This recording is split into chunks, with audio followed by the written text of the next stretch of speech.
po ba kayo magpakulong? Oo, papakulong ako. Papakulong ka. Tatawag po tayo ng pulis po ngayon. Bukas kaya.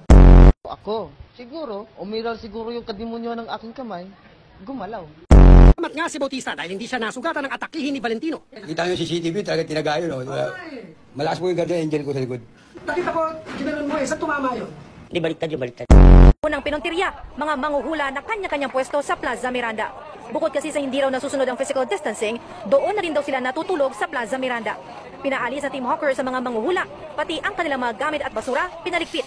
Hirit nila sa mga manguhula. Ako tinuhulaan nyo na mahuli kayo eh.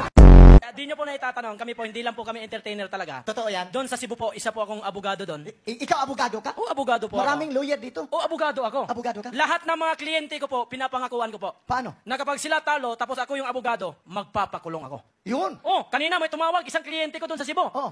Pero ibinigay ko sa ibang abogado. Bakit? Kalalabas ko lang sa kulungan.